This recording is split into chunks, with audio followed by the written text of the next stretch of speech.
Hello, friends. Hope you're having a beautiful day.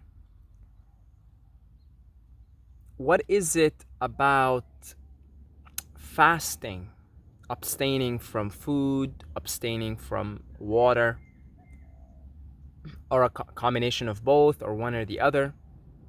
What is it about abstinence and specifically fasting from food, from consumption of food and or drink that has always been, always is, and always will be associated with spirituality, associated with higher consciousness? Why is that? Why is it that every spiritual tradition incorporated fasting into it? Like if you study the system of Ashtanga Yoga, they do something called austerities, tapas, which involves fasting for days just on water or liquids and doing it frequently. So it is, one of the foundational tenets of the system of Ashtanga Yoga. Kriya Yoga also talks about the state of inidia. Is one of the things that happen from prolonged practice of Kriya Yoga is you become what is known as Breatharian. You get in a state of inidia, not needing food, not feeling hunger or thirst. The Prophet Muhammad fasted on Mondays and Thursdays, did not eat or drink on Mondays and Thursdays. And then there's of course, the tradition of Ramadan, which is the abstinence of food and drink from sunrise to sunset. There are also some fasting rituals and traditions, which I'm not too aware of in Christianity as well. So it is everywhere. It is in every spiritual tradition. Oh yeah, how could I forget the Taoists with the state of Bigu, which is again the state of Breatharianism. Bigu, it's called Bigu in Chinese, and it is the state of Inidia, the state of Breatharianism also. So, what is it about fasting and higher consciousness? What is it about fasting and higher self? Let's say, why are they so interconnected? I mean, I'm just talking about the religious and spiritual traditions, but forget that. I mean, that's actually kind of unnecessary. It's just more or so to demonstrate a point so you could relate. But actually just look at the experiences of people that have fasted, that are fasting, and they all tell you, I'm experiencing clarity, more energy. Yes, there was some periods of detoxification, but a lot of people will tell you after the third or fourth day it resides. And then a new sense of clarity is experienced, and I feel more connected, more spiritual. And if you have done some form of fasting yourself, you must have experienced these symptoms of fasting. Okay, these positive symptoms of fasting. So what is it? Just look at your own experience, the experience of contemporary fellow human beings that indulge in the practice of abstinence from food and or drink. And almost universally, but not always. So let's say 80% of the time, people report feeling more connected spiritually, more at ease, more at one with their fellow beings. Okay, so why is that? So I'm going to give you a perspective here, simply something that I am seeing that I would like to share. If I am always consuming of the earth, okay, if I'm always, because food comes from the earth, no matter what even if you eat a Kit Kat, all the ingredients, they've been refined and processed to bring you this Kit Kat, which all comes from the earth. It's just coming in a very impure manner and a harmful manner to you, okay? So if you're eating meat, animals are animals. They're organisms of the earth, right? So anything you eat comes from the earth. Anything you drink comes from the earth. And it returns to the earth. Now, see, our connection has been so severed because we live in like boxes. And so when you go take a shit or you piss, you go to the toilet. But, like all other organisms, the way it's designed is you shit and you piss in the earth. Like that's just the way it's designed. That's the way all organisms instinctually do it. But humans have separated themselves from the natural world. And in this separation from the natural world, let me get myself in a more shaded area. I've been hanging out in the sun today for a very long time, so I could use a bit of shade. So bear with me here. Gotta fix this. So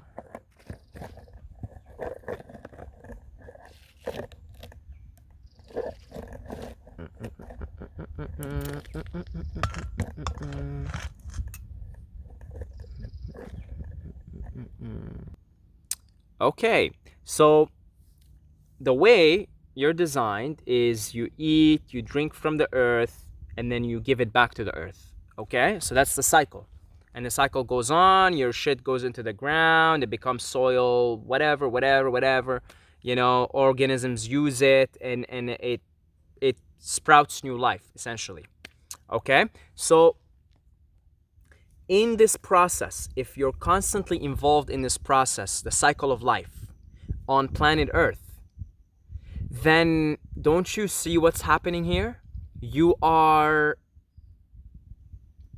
a full participant in the process, which bounds you to this plane. Don't you see? Your consciousness is always locked up in this plane of existence. On this particular radio frequency, which is just a one frequency in an infinite number of frequencies. If this was a dial, and you're dialing in different radio stations, there are an infinite number of radio stations. This is one radio station. By always being involved in this cycle of getting something from the earth and giving it back to the earth, and being constantly involved in this cycle, and don't make any judgments here. There's no good or bad, okay? Right? Forget that. We're observing here. Just learn how to be standing, sitting, listening, watching from an observer perspective. So observe it. I am constantly involved in this cycle. Therefore, my consciousness, my awareness is mostly residing on this frequency, on this radio station. And let me ask you, what is spirituality? Spirituality, a spiritual person is someone who recognizes that there are other realms out there and is either all in contact, in touch with these other realms, aware of them at least, recognizing of them, or actively involved in them, simultaneously as they are involved in this realm. That is a spiritual person. Someone who's realized, oh wait, there are other channels too, and I could be at multiple channels simultaneously. That is a spiritual person. So a spiritual person can be somebody who is doing black magic. That's a spiritual person, because that spiritual person recognized there are other frequencies, so they're tuned into this one and the other ones as well, and they're simultaneously living in them. Or somebody who is emanating positive light and benevolence and love. A spiritual person. Both are spiritual people. That's why there is no spiritual stereotype. If you noticed that, especially when you go out and you travel and you start to meet spiritual people, you realize how vastly different they all are, because a spiritual person is someone who's recognized, oh, there are other realms. Now, which realms you're on, which frequencies, which channels, they're infinite. Some people tune into the black magic channel. So they're here and on the black magic channel, and they combine them together, and boom. Others are tuned into the law of attraction, manifestations, Others are tuned into the Buddha frequency. They're seeing things from a wisdom and light, and very wise. They're plugged into wisdom, the wisdom frequency. Others are into the love frequency, Jesus Christ. So it's like, that's a spiritual person. And you look at Jesus, Buddha, different teachings. Both spiritual people tuned in into different frequencies simultaneously. That's a spiritual person. So if I am constantly locked up into this cycle of consumption and then elimination of waste back into the earth, which we don't even do as humans now. I'm just talking ideally, right? So I am much less likely to recognize and involve myself in other radio stations, in other frequencies, other planes of existence. because I'm always busy in this cycle. Okay, a person that doesn't eat, a breatharian, an immediate person, a person who's mastered the state of bigu, sleeps often, from what I've seen from the people that reported, 4 hours. Now most of us sleep 8, because four additional hours are required mostly to process the food. So your involvement in the process requires double the time that you otherwise would require to rest, to sleep, deep sleep and deep rest. Okay, you see your involvement in the process, then all the time you spent cooking and going and doing groceries and making money so you can afford the food. You see, your involvement in the process isn't as simply, I'm gonna pick up this meal and eat it. It's way beyond that. It's the money you make, the work you put in, the time you give up so that you could make the money, so that you could afford to partake in this process, which takes the energy of you to go shopping and then cooking. Most people cook, right? Cooking. And then the energy spent thinking about the meals, preparation of the meals. What am I gonna eat today, right? And then maybe you go to a restaurant, you hang out there for 2 hours just eating, right? Look at it all, and then you need an additional 4 hours that you otherwise wouldn't need to process all this. You see the involvement in the process? Where is all the time going and the attention going for these other realms? You see? You see now, you understand, you understand hopefully why fasting is associated often and is a spiritual practice. It is a spiritual practice. It is a spiritual practice. Now for some people, I know they do it, they don't experience much spiritual practice, but what they tell you? I feel better, I feel more clarity, I want to help others. Some people, they just feel like, I want to help others, I'm more positive. They tell you, I'm more positive. Good enough. That's the spiritual frequency they tuned into. Maybe they have nothing to do with extraterrestrials and densities and chakras, and they don't know anything about that stuff, and maybe they don't. They just plug into a more positive frequency because they're feeling healthier, and that's their vibe. And so they have more energy, so they help more people, which is a spiritual practice on and of its own. So no matter how you look at it, you may look at the snake juice guy and be like, well, look at him, like he's not really a spiritual guy, you know, he's always swearing and stuff, but look, he's helping a lot of people. That's his spiritual practice. He's getting more spiritual by doing fasting. He's got more energy, so he's there, he's shouting at people and they're listening to him and they're actually improving their lives. So fasting, abstaining from consumption from the Mother Earth is a spiritual practice. And it will lead you into a spiritual, another frequency that you can bring back into this frequency. The constant consumption.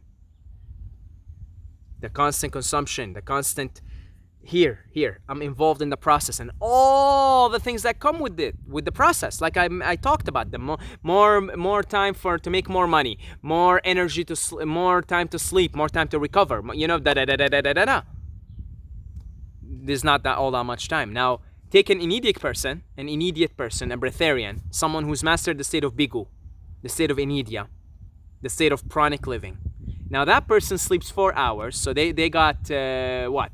They got 20 other hours. But those 20 hours, mind you, they have an unbelievable amount of energy.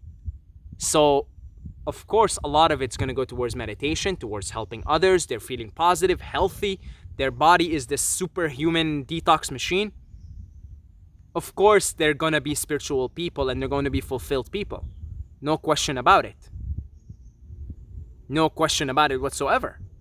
And I have to say, the mastering the state of inidia is one of the highest spiritual feats anyone can accomplish in this plane.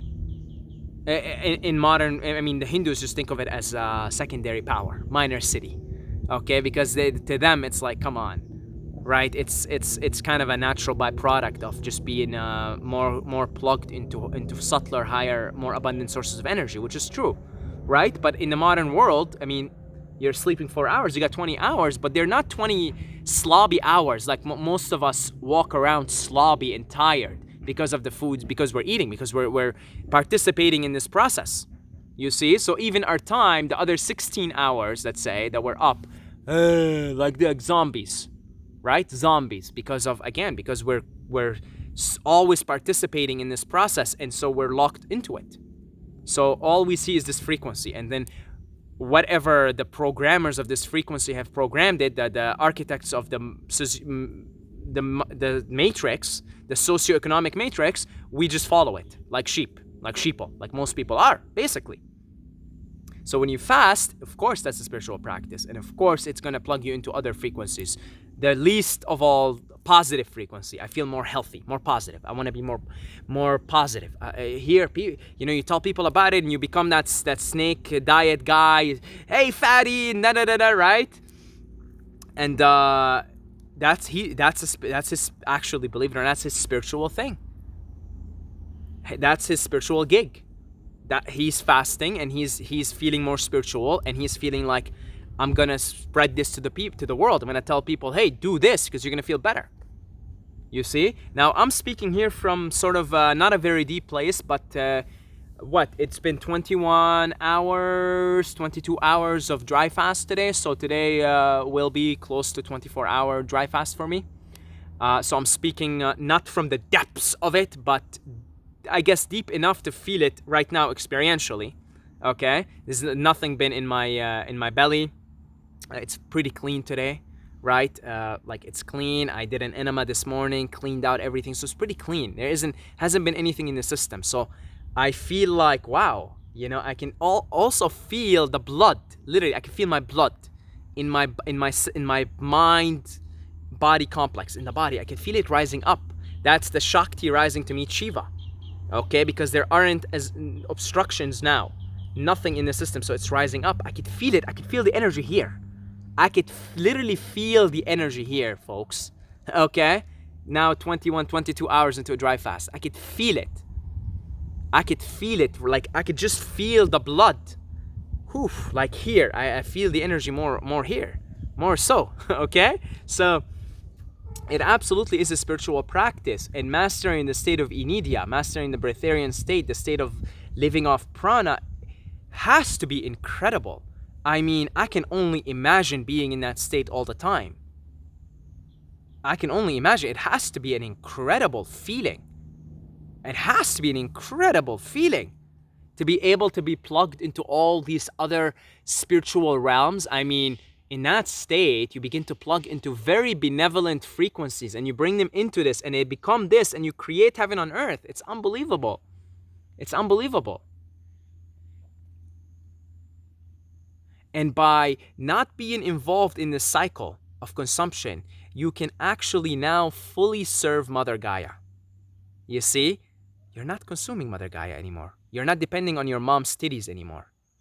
That's a great service. I mean, all moms are relieved when their babies are weaned off the titty. They're relieved. They miss it, but they're relieved overall. Like, oh yes, the mother goes back to her life, and she doesn't have to constantly when she's in a public place and she needs to go breastfeed her child, it's awkward, right?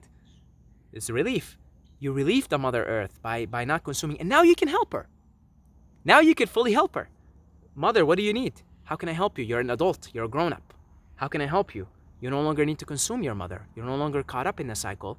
And now you come here to do what you're here to do and help. Mother, what do you need? What can we do here? Should we plant more trees here? Should we do this? Should we do that? You're not dependent on the mother anymore. You can only help someone when you don't want anything from them. You can only fully help the Mother Gaia, when you don't need anything from her at all. You have no want, no need, nothing. And make that a rule in your life for people as well in your life. You can't help someone when you want something from them. I'll give you love, but only if we have sex. If we're not having sex, then I'm gonna withdraw my attention from you. I'm not gonna reply back to your calls. I'm gonna be mean to you. I'm gonna be like, condescending and stuff. But if you give me the sex drug, I can give you my attention. I'll give you back my attention. I'll spend the night with you. I'll go with you tomorrow to the mall. See? Are you really helping that person? No, because you want something from them. You need something from them. You cannot. This is a rule. Okay? It's a rule. There's only the law of one. There really is only one law. But let's say it's a rule. It's definitely a rule that if you play by, you'll have a more pleasant experience. And the rule is you cannot help someone fully unless you want absolutely and need absolutely nothing from them. If there is even a bit of want and need from you, there's impurity. So to help the mother Gaia, fully help her, fully, I mean like full out, is to not want or need anything from her. You see? So this is why fasting is a spiritual practice. Fasting equals spirituality. It will plug you into some form of spiritual path. No question about it. No question about it at all. Not being part of the consumption cycle means I can help. And the energy itself rises up, and nature rewards you. You know, you feel better, there's more energy, you sleep less, you wake up more energized, right? Everything's processed quicker. It's rewarding. It's a very rewarding path. It's a very rewarding path. And I'm really liking these dry fasts that I'm doing recently, the intermittent dry fast, but on certain days like today, I'll just go deeper. Like today, I'm like, let's do a full day today. I usually do 18, you know? Let's do a full day. And like that time between 18 and 24, it gets quite deep. Like, and I can only imagine, you know, of course, I'll go deeper and deeper the more my body's prepared to it. But you know, once or twice a week now, this is twice a week now, I'm going deeper. Like I'm reaching those 22, 23, 24 hours. And I'm like, wow, yeah, I feel it. Oh man. Wow, this is incredible. Like, you know, yeah, I got really thirsty today around maybe like 15, 16. No, even before actually. 13, 14, 13 for a couple of hours, then the thirst passed. And you feel it like, wow, yeah. And things start to make sense. It's like, it's all beginning to make sense. I'm like, oh, wait. It's because I'm not participating in this cycle that's keeping me locked in this, because it's keeping me locked into this plane. It's why I'm feeling more clarity. I'm looking up more today. I'm like, wow, trees. Oh, thoughts are clearer in my head. I feel them clearer and they're flowing more in a smoother manner. I'm seeing things more clear, even my vision. You see? And this is because, again, I'm not locked in right now in this current state that I'm at, in this fasted state. My consciousness, my awareness isn't locked up only to this plane. It is now locked up to, it's expanded. You see? So over and over, I have been bringing the Breatharian message into the channel. More and more, I myself am a transitioning Breatharian in the process right now. In the process. And it doesn't matter how long the process takes. I'm doing it more of the turtle beating the rabbit. The rabbit is asleep. He gets arrogant. I'm the turtle in the race here, in the Breatharian race, you know, which is no race at all. But I am the turtle. I've chosen the turtle's path, slow and steady, because by the time I'm there, I don't want to go back. I don't want to, like, a lot of times people, like I watched Ray Maor, who's a fantastic guy, and he's even been on TV. He's went 8 days without food or drink. Amazing guy. I'm sure a lot of you guys are aware of him by now. And he says that the success rate, he does the 10 days initiation process. He says his success rate of people who actually become breatharians after the process is 10 to 20%, which is no surprise at all. Because, you know, it's the rabbit approach, the quick and intense, and then you tire out, and then you go back to old habits. And then pretty soon you realize that the mind-body complex take time to adjust. So the program takes time to be rewritten. So I'm going about it the turtle, slow and steady. And right now I'm really loving these intermittent dry fasts. And again, like, I'm loving going, you know, picking 1 or 2 days a week when I feel like I'm ready for it. I feel it, like, let's do it. You know, today I'm like, let's do it. I want to do a full day. I want to do 23 hours today, 24 hours. So let's do it. And so that's, you know, that's sort of where I'm at the moment. And it's a beautiful process. I love it. I love fasting. It's an addiction. What's the addiction about it? You get in touch with your higher self, with your higher awareness, with your inner deeper self. That's what the addiction is. That's why fasting is addiction. It's addicting. It's addicting. It is an addiction. Okay, it's one of those healthier addictions. And you have to recognize that every addiction is bringing you more into the present moment, more into your true essence. And that's what fasting does. But mastering the immediate state, the breatharian state, the pranic state, means you're in that state now all the time. You sleep for 4 hours and you wake up and it's like you just microdosed, or you took half a tap of acid. That's, for me, my reference point. What a wonderful world it would be for me to just go and sleep for 4 hours and wake up, and for the other 20 hours, the whole time it feels like I just took half a tap of acid. That must feel amazing. I mean, that's what keeps me going on this path, folks. Is once or twice a month I'll drop acid, and then I'll be like, damn, this is the breatharian state. And then I go back and I'm like, okay, let's integrate more. Okay, we're gonna do, all right, let's do dry fasts now. Intermittent dry fasts. Let's do that. Let's master that. Let's get comfortable with that. And then we'll push it to the next level. And whenever I feel like I want to push it to the next level, I'll take a little bit of acid, not even like a tap, like a half a tap or a third even. And I'll be like, whoa, this is the breatharian state. That's what I'm working towards. Oh my God, this is amazing. If I could have all this energy all the time without doing anything, without drinking, without eating, without taking any substance, wow. And then I go back and then I'm like, okay, next step. Let's incorporate this now. You see, and it's beautiful. And the closer and closer I get, like the turtle, slowly, the more I recognize that state is totally possible and totally attainable. And that it is worth the effort, and it is worth the flirting with, the constant flirting and back and forth with. So yeah, very exciting. Thank you to all the Patreons for your consistent support on this channel. I love you guys so much. And if you want to help this community and help it grow by providing it some of your financial resources, as little as $2 a month, it is for the community at this point, okay? And yeah, the community house thing, hopefully that'll happen soon. And what else? What else did I want to say? I love you guys. Saeed Mubayyad at Instagram. And until next time, may the force be with you.